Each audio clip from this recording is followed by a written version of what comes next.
사람들은 누구나 새로워지고 싶다는 그 욕망이, 소망이 있습니다. 지금부터 조금이라도 더 나아졌으면 좋겠다 하는 그런 마음이 있고, 과거에 머물러서 이렇게 살아가는 것이 아니라 우리가 좀 새로운 미래로 나아갔으면 좋겠다 하는 마음도 있고, 또 내가 하고 있는 일을 조금이라도 더 잘했으면 좋겠다 하는 그런 마음도 있습니다. 우리들의 마음속에는 이게 새로운 것을 또 하고 싶은 그런 열망도 있습니다. 그리고 어제보다 좀 더 나은 내가 되었으면 좋겠다, 그런 마음도 있습니다. 그래서 우리가 새해가 될 때마다 올 한 해는 좀 이렇게 살아봐야 되겠다, 이런 마음을 품게 되고, 또 어떻게 하면 새해를 새해답게 살 수 있을까 하는 생각도 이렇게 하게 됩니다. 여러분, 어떻게 해야 되는 것일까요? 예전에 적극적인 사고방식이라는 책으로 사람들에게 굉장히 큰 영향력을 끼쳤던 노만 빈센트 빌 박사님, 이 목사님이시죠. 목사님이 계셨어요. 근데 한 번은 기자들이 찾아와서 이제 목사님한테 그렇게 물어본 거예요. 어떻게 하셔서 그렇게 많은 사람들에게 영향을 미친 귀한 책도 쓰시고 훌륭한 저술가도 되시고 또 목사님도 되실 수 있었습니까? 이렇게 물었어요. 아마도 이제 내가 평상시에 적극적인 사고방식을 가지고 살았기 때문에 나도 이렇게 귀한 삶을 살게 된 겁니다, 이런 대답을 기대하면서 기자들이 그걸 물었을 거예요. 그런데 그때 노만 빈센트 빌 목사님이 그렇게 대답을 하시지 않으셨어요. 그때 뭐라고 얘기하셨냐면, 주님께서 내 인생에 찾아와 주셔서 내 인생을 변화시켜 주셨기 때문에 그렇게 할 수 있었던 것이라고, 주님이 내 인생을 변화시켜 주셨기 때문이라고, 여러분 그렇게 이야기했습니다. 여러분 어떻게 생각하십니까? 여러분, 예수님께서 우리의 인생을 변화시켜 주신 겁니다. 우리가 예수님을 우리 마음속에 모시고 예수님을 따르면 주님이 우리들의 삶을 여러분 바꾸어 주십니다. 질그릇 같은 허물이 많은 부족한 우리들의 인생도 주님께서 찾아와 주시고 주님께서 만져주시면 그 삶이 변화되는 줄로 믿습니다. 올 한 해 우리가 새해를 살아가는데 주님이 나의 인생을 바꾸어 주실 수 있는 분이시다, 이 믿음을 가지고 살아가는 저와 여러분이 되시기를 원합니다. 우리가 과거를 떨쳐내고, 여러분 어떻게 하면 살 수 있습니까? 우리가 새해를 맞이하게 되는데 어떻게 하면 새 사람으로 살아갈 수 있습니까? 성경은 우리들에게 우리가 참 변화를 받아서 새 사람으로 살아가려면 거듭나야 한다고, 거듭나야 한다고 그렇게 말씀하십니다. 오늘날 이 거듭난다는 말을 참 많이 사용하지 않습니까? 이 자녀들 이게 학교에서 공부하는데 그 학교 교육이 지금 같으면 안 되고 완전히 거듭나야 된다고 그런 얘기도 하고, 특히 정치인들이 그 얘기하죠. 정치가 이대로는 안 되고 거듭나야 된다고 그런 얘기 많이 합니다. 뭐 역사가 거듭나야 된다, 이 부끄러운 역사가 거듭나야 된다, 이런 얘기도 합니다. 기존의 것으로는 안 되고 뭔가 새로운 변화가 일어나야 한다는 것을 강조해서 말하자고 할 때 세상이 요즘에 이제 거듭나야 한다는 이야기를 사용합니다. 그런데 이렇게 거듭나야 된다는 얘기를 사람들이 쓰다 보니까 이 거듭나야 한다는 그 말 속에 있는 가장 중요한 의미가 이게 잃어버린 채, 빠진 채, 그 단어가 사용되는 경우가 종종 있습니다. 여러분, 거듭나야 한다는 말이 가지고 있는 가장 중요한 포인트가 뭡니까? 그것은 거듭나는데 성령으로 거듭나야 한다는 점입니다. 여러분, 다시 말하면 영적으로 새롭게 변화될 때에 우리가 참으로 변화된 삶을 살 수 있다, 그렇게 성경이 말해주고 있는 겁니다. 요한복음 3장을 보시면 예수님께 밤중에 니고데모가 찾아오잖아요. 그러니까 예수님께서 그때 니고데모와 얘기를 하시다가, 야, 네가 거듭나야 되겠구나, 그렇게 말씀하셨어요. 내가 배운 것도 많고 높은 사회적 지위를 받아서 존경도 받고 많은 경험도 있고 지식이 있지만 하나님 안에서 살아가는 삶을 이해하고 영적으로 깨어서 성령 인도하심을 받으면서 살아가려면 성령의 은혜로 거듭나야 되겠다, 여러분 그 이야기를 해주셨습니다. 여러분, 이 거듭난 삶은 성령에 의해서 새롭게 살아가는 삶입니다. 그리고 이것은 영적으로 새롭게 창조되는 것을, 우리의 내면에서부터 새롭게 지음을 받는 것을 의미하고 있습니다.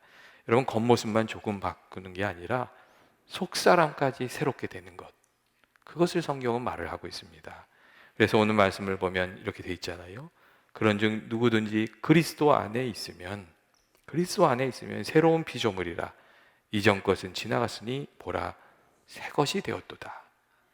그렇게 말씀해 주고 있습니다. 성령께서 우리 안에 들어오셔서 우리를 안에서부터 변화시키는 그 변화를 이야기하고 있는 거지요. 성령님께서 우리 안에 오셔서 이전에 좋아 보이던 것이 이제는 다 헛된 것으로 보이고, 이전에는 오히려 우습게 생각했던 일들인데 이것이 귀한 일이구나 그렇게 깨달아지고, 세상이 어둡게만 보였는데 두려움만 가득했는데 우리들의 삶이 밝아지고 용기가 생기고, 이거는 이제는 안 되겠다 이렇게 생각됐는데 성령께서 우리 안에 찾아오시면 여기에도 길이 있지, 주님이 도와주시면 여기에도 길이 있지, 여러분 믿어지는 겁니다. 성령께서 우리 안에 찾아오시면 우리들의 안목이 바뀌고 힘이 생기는 거죠. 여러분, 성경은 이처럼 우리들의 내적인 본질이 바뀌어지고 우리 안목이 변화되는 것, 이것을 진정한 변화라고 말하고 성령님께서 이루어 주신 일이라고 그렇게 말씀해 주고 있습니다. 여러분, 우리들의 삶을 근본적으로 변화시킬 수 있는 놀라운 힘이 하나님께 있으심을 믿으시길 바랍니다. 성경은 하나님을 만물을 새롭게 하시는 분이시라고 그렇게 말합니다. 우리의 개인적인 삶만 바꾸는 것이 아니라 역사를 바꾸시고 이 세계를 새롭게 하실 수 있는 능력이 있으신 분, 그분이 하나님이시라고 말합니다. 그리고 하나님 안에서 살아가면, 주님 안에 있으면, 그리스도 안에 있으면 새로운 피조물이라고 그렇게 말씀해 주신 겁니다. 그래서 우리가 정말 안에서부터 변화되는 삶을 살려면 예수님 안에서 거듭난 삶을 살아가는 길을 우리가 생각하고 그 삶을 살아야 됩니다. 예전에 읽은 제가 글 중에 변화의 10계명이라는 글이 있더라고요. 근데 이제 10가지로 나눠서 우리가 변화된 삶을 어떻게 살 것인가 이렇게 얘기하는 거였는데, 그냥 그 내용을 이렇게 요약하면 그런 거였어요.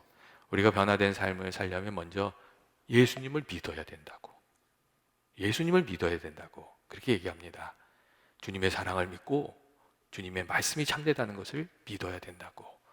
그리고 주님이 우리를 어떻게 부르시는지를 성경을 찾아서 좀 적어보고 그것을 마음에 간직하라고 이야기를 합니다. 주님이 우리들을 어떻게 불러주시죠? 내가 너희를 택하였다고, 너희는 택한 백성이라고 그렇게 불러주시고, 너희는 내가 사랑하는 자녀라고 그렇게 불러주시잖아요. 그것을 마음에 품고 먼저 살아야 된다고. 그 사랑을 믿고 주님의 말씀을 이렇게 믿고 살아갈 때 우리가 변화되는 그 존재로 살아갈 수 있게 된다고 그렇게 얘기하고 있습니다. 그리고 또한 기도해야 된다고 말합니다. 하나님, 나를 좀 도와달라고, 부족한 나를 도와달라고 그렇게 기도해야 된다고. 우리가 기도하면 하나님께서 그 기도를 들어주시고 우리 힘이 되어주시는 것이라고 그렇게 말하고 있습니다. 그리고 말씀을 읽으면서 하나님이 주시는 약속의 말씀을 붙들고 그 말씀에 순종하며 나아갈 때 하나님께서 말씀과 함께 역사하여 주셔서 우리의 삶을 바꿔주신다고 그렇게 말하고 있습니다. 여러분, 올 한해 우리가 정말 참으로 변화된 삶을 살아가려면 정말 예수님 믿고 기도하는 그런 삶이 되시기를 원합니다. 특별히 우리들의 안목을 바꿔달라고, 새로운 안목을 허락하시고 또 새로운 생각을 가지고 살아가게 해달라고 여러분, 우리가 기도해야 되지 않습니까? 우리의 안목이 바뀔 때 새로운 삶이 시작되기 때문에 그렇습니다. 시편 51편 10절 말씀을 보면 그런 기도도 있잖아요. 하나님이여 내 속에 정한 마음을 창조하시고 내 안에 정직한 영을 새롭게 하소서. 이건 무슨 얘기예요? 내 안에서부터 먼저 바뀌는, 이렇게 변화되는, 우리 마음이 변화되는 일이 필요하다는 것이죠. 그래야 새 삶을 살아갈 수 있다는 거잖아요. 예전에 어느 집사님께서 자신이 예수님을 믿고 아버지를 보는 안목이 바뀌었다고 얘기하셨어요. 예전에 아버지들하고 자녀들하고 원래 대화가 별로 없지 않습니까? 전화를 해가지고 아버지 안녕하세요. 그러면 너도 잘 있냐? 끝! 이렇게 되는 경우가 많잖아요. 그래서 이제 아버지에 대한 생각이 이제 늘 무뚝뚝하게만 가지고 계셨던 거죠. 근데 예수님 맞고 어느 순간 아버지에 대한 안목이 바뀐 거예요. 그 무뚝뚝함 속에 아버지의 사랑이 있구나, 그게 그냥 느껴지더라는 거죠. 그리고 그 관계가 변화됐다고 얘기하시더라고요. 그리고 또 유명한 얘기가 있지 않습니까? 어떤 권사님이 남편이 이렇게 정말 매일같이 술 마시고 늦게 들어오고 속상하게 하고 그런 남편이 있었대잖아요. 그래서 하루는 또 술이 이만큼 취해가지고 들어와서 쓰러져서 자는데 너무 속상해서 그 옆에서 권사님 막 기도하셨대요. 근데 갑자기 그런 생각이 들었대잖아요. 에휴, 그래도 저 인간이 술 취해가지고 어디 가서 쓰러져서 자지 않고 집에 이렇게 찾아와서 자는 게 참 용하다. 그런 생각이 들었대잖아요. 그래서 이게 남편을 보면서 이렇게 씩 웃었는데 갑자기 그 남편이 그 순간에 잠이 깬 거예요. 눈을 뜨고 보니까 아내가 이렇게 웃으면서 보고 있잖아요. 그래서 너 미쳤냐? 그랬다는 거 아니에요. 그리고 그 다음날 아침에 그 남편이 그렇게 얘기했대잖아요. 야, 네가 그렇게 바라는 소원이니까 다음 주부터 교회 나가줄게. 그렇게 얘기했대잖아요. 여러분, 하나님께서 기도 중에 우리들의 마음을 바꿔주시고 삶을 바꿔주시고 관계를 바꿔주시고 인도해 주시고 그러고 계셨던 거죠. 또한 하나님께서 우리들에게 새 안목을 열어주셔서 새 비전을 가지고 새롭게 살아가게 하시는 그런 일도 하시지 않습니까? 새 마음을 주셔서 새로운 일을 하게 하시고 그 방향으로 나아가는 중에 우리들의 삶을 바꾸어주시는 때가 참 많이 있습니다. 하나님께서 주시는 선한 마음에 순종해서 나아가면 우리 선하고 좋은 삶으로 우리들의 삶이 바뀌어가는 것이죠. 근데 반면에 가만히 물러나 있거나 잘못된 생각에 붙들려 있으면 여러분 어떻게 돼요? 이 잘못된 생각에 매여 있으면 고인물이 썩는 것처럼 우리의 마음이 점점 어두워지고 우리들의 삶이 약해지는 것이죠. 언제나 이 시대에 이 고정관념이 있고 이 잘못된 생각들이 있습니다. 우리들을 약하게 하는 생각들이 있습니다. 옛날 신문 보니까 그런 얘기들이 많더라고요. 1840년대 신문 기사에는 사람들이 30마일 속도로 여행을 하게 되면 분명히 누구나 질식하게 될 거라고 그렇게 얘기를 했더라고요. 오늘 차 타고 몇 마일로 교회에 오셨어요? 다 질식하실 뻔하신 거예요. 그리고 1901년에는요, 인간이 비행을 가능하게 하는 실제적인 기계를 조립하겠다는 것은 불가능한 일이다.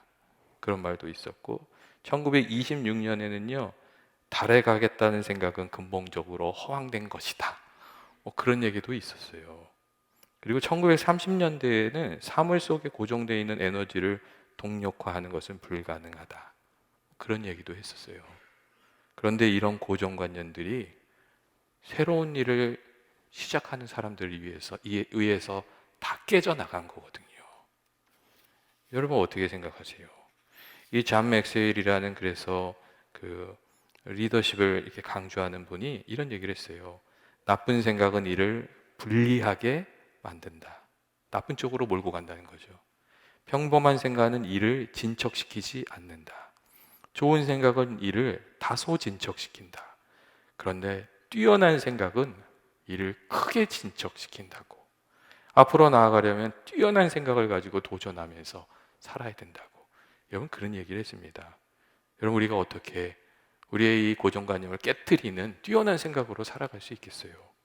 하나님께서 우리들의 생각을 열어주실 때, 주님의 음성을 우리가 들을 때에 우리가 이 고정관념을 깨트리는 그런 생각을 가지고 안목을 가지고 살아가게 되는 줄로 그렇게 믿습니다.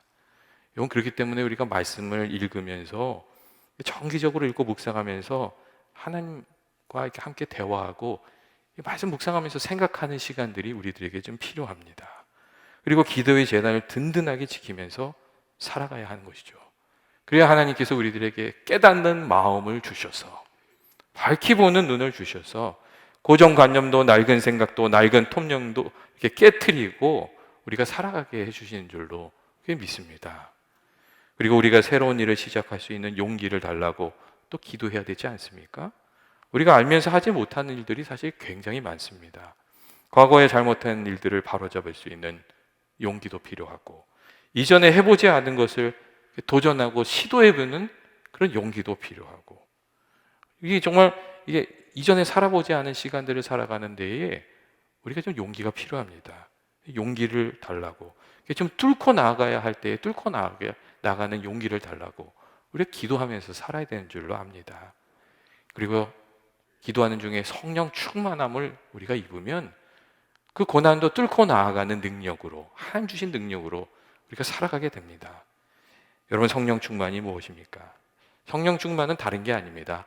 성령에 붙들려서 살아가는 것, 성령에 붙들려 있기 때문에 성령님께서 주시는 능력으로 살아가는 것, 그게 성령 충만입니다. 예수님께서도 이 성령 충만이 중요하기 때문에 위로부터 능력이 임할 때까지 너희가 예루살렘에 머물면서 기도하라고 그렇게 말씀하셨습니다. 그리고 주님 말씀대로 기도하던 이들이 성령 충만을 받을 때에 그들의 삶이 근본적으로 변화되는 은혜가 있었습니다. 두려워 떨던 제자에서 담대한 사도로, 담대한 복음 증거자로 그들이 변화되게 되었고, 또 그들에게 주어지는 많은 어려움을 믿음 안에서 뚫고 나가는 사람들이 되었습니다. 여러분, 우리들의 삶도 마찬가지입니다. 우리들의 삶의 진정한 변화나 부흥은 그냥 단순히 결단하거나 처세술을 배우거나 어떤 프로그램으로 되지 않습니다. 우리가 주님을 마음속에 모시고 성령의 충만함을 힘을 얻을 때에 우리들의 마음을 어둡게 하는 것들을 좀 뚫고 이기면서 여러분 살아가게 되는 줄로 믿습니다. 또 교회도 마찬가지잖아요. 교회 교우들이 성령 충만함을 입을 때에 교회도 어려움을 뚫고 나아가는 주의 능력으로 든든히 서게 되는 줄로 여러분 믿습니다. 그래서 우리가 이 성령 충만함을 사모하면서 기도하면서 살아야 되는 거죠. 반면에 우리가 깨어 기도하지 않고 나태해지면 어떻게 됩니까? 그럼 점점 약해지죠. 여러분, 믿음이 식으면 점점 약해지잖아요. 결국 안에서부터 무너지는 거지요. 여러분, 아주 어려운 시련이 있어야만 사람이 무너지는 게 아닙니다. 안에서부터 약해지면 작은 바람에도 무너집니다. 여러분, 징기스칸을 비롯해서 그 몽골 제국의 왕들이, 초대 왕들이 많은 전쟁 중에 그 많은 나라들을 정복하고 큰 나라를 세웠어요. 그리고 이 초대의 몽골의 지도자들은 다 이 텐트에서 거하면서 살았어요. 원래 그들이 텐트에서 살았잖아요. 그 정신을 지키면서 살았어요. 그런데 이 강력했던 몽골이 언제 약해졌냐면 왕궁에서 살기 시작하면서 그렇게 됐어요. 세조였던 쿠빌라이 때부터 왕궁에 살게 됐는데 왕국에서 살면서 편안한 것을 즐기게 되고 도전이 아니라 쉬운 길을 선택하게 되면서 점점 약해져서 나중에 망하게 되고 말았던 거거든요. 이런 성경을 보면 하나님께서 애굽에서 나와 가나안 땅으로 가는 이스라엘 백성들에게 특별한 절기를 명하세요. 초막절을 지키라고 하세요. 하나님께서 왜 멀쩡한 집을 놔두고 일주일씩 초막에 들어가서 살으라고 하시겠어요? 잃어버리면 안 되는 것이 있기 때문에 그렇게 하시는 거죠. 광야 생활을 통해서 배웠던 그 신앙의 정수를 잃어버리지 않도록, 가나안 땅에서 즐기는 그 안일한 생활에 사로잡히지 않도록, 처음 신앙을 지킬 수 있도록, 그리고 도전하는 신앙으로 살아가게 하시려고 초막에 머물면서 하나님을 생각하라고 그렇게 말씀하셨던 겁니다. 여러분, 하나님이 주시는 은혜를 받으면서 또 새로운 길을 살아가는, 새로운 삶을 살아가는 사람들은 여러분 현실에 안주하는 사람들은 아닙니다. 늘 현실에 안주하는 것을 깨고 고정관념을 깨트리면서 나아가는 사람들, 도전하는 사람들에게, 믿음의 길을 가는 사람들에게 주님이 주시는 은혜가 있습니다. 여러분, 성경을 보면 예수님을 만나서 은혜 받은 사람들이 다 그렇게 이 고정관념을 깼던 사람들입니다. 예수님께서 많은 사람들 사이에서 길을 가시는 거예요. 그런데 설마 사람들이 이렇게 많은데 소리를 질러서 예수님을 부르겠어? 그런데 그 생각을 깨트리는 사람이 있는 거예요. 소경 바디메오가 예수님이 지나가신다는 이야기를 들었을 때 소리를 질러서 주님을 불렀어요. 사람들의 책망을 막 받는데도 그가 주님을 불렀어요. 그리고 주님을 만난 거죠. 설마 그 비싼 향후 강아리를 그렇게 깨트려서 낭비해 버리겠어? 그 순간에 마리아가 향유 옥합을 깨서 예수님께 드렸어요. 그 향유 옥합을 깨트려서 주님을 향한 사랑을 예수님께 드렸어요. 그리고 주님의 마음을 감동시켰죠. 설마 그 숫자로 우리에게 덤벼들겠어? 설마 그 숫자로 우리에게 덤벼들겠어?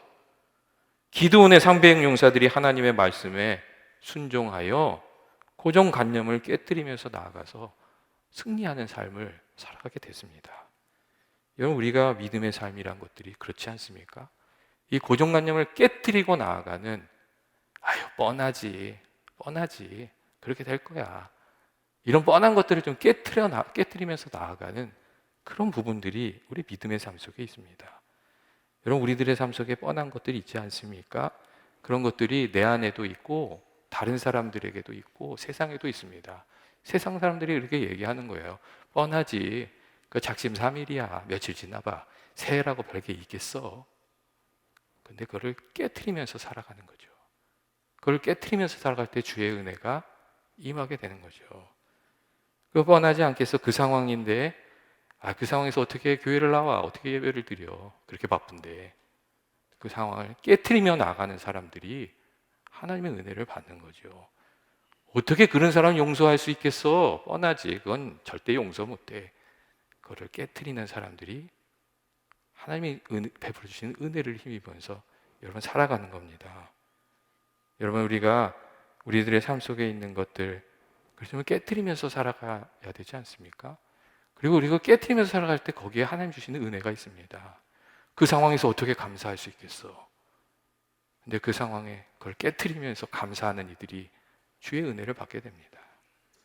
우리 올 한 해 우리들의 삶에서 이 성령의 은혜를 힘입어서 믿음으로 여러분 깨트리면서 좀 나아가는, 살아가는 저와 여러분이 되시기를 원합니다. 세상 사람들이 그러잖아요. 저 교회는 안 돼. 근데 그 교인들이 정말 믿음으로 각성해서 그 편견을 깨트리고 나가면 주님이 또 도와주시는 거죠. 여러분, 2024년 하나님께서 우리에게 주셨는데 우리가 어떻게 이 새해를 살아가면 좋겠습니까? 여러분, 이 새해를 어떻게 살아가면 좋겠습니까? 주님이 우리 가운데 임하시고 성령이 임하시면 우리가 힘을 얻어서 새 길을 걸어가는 줄을 믿고 이런 성령 충만함을 사모하면서 살아가게 되시기를 원합니다. 그리고 열심히 기도하는 중에 주님의 음성을 듣고 우리들의 삶을 얽어매고 있는 것, 낙심하지 마시고 절망하지 마시고 믿음 가운데서 도전하면서 그런 것들을 좀 깨트리면서 나아가는, 그래서 주님께서 새롭게 허락해 주시는 귀한 은혜를 우리가 누리고 성령의 열매도 좀 맺으면서 살아가는 저와 여러분 되시기를 주의 이름으로 축원드립니다. 사랑과 은혜 많으신 하나님 아버지, 저희들에게 새해를 주시고 또 이렇게 새롭게 살아가게 해주시니 감사합니다. 아버지, 저희들 마음 가운데 주님께서 늘 함께하여 주셔서 주님이 주시는 마음으로 아버지 세상을 바라보며 우리 자신을 바라보며 살아가게 하시고 아버지 성령의 충만함을 힘입어서 아버지 저희들 날마다 새로운 삶, 도전하는 삶, 믿음으로 살아가는 삶 살아가게 하여 주옵소서. 주께서 도와주셔서 올 한 해 아버지 저희들의 소망이 이루어지고 또 성령의 열매도 풍성히 맺는 그런 한 해가 되기를 원합니다. 능력의 손으로 저희들 붙들어 주셔서 늘 승리하며 살아가게 하여 주옵소서. 예수님의 이름으로 기도합니다. 아멘.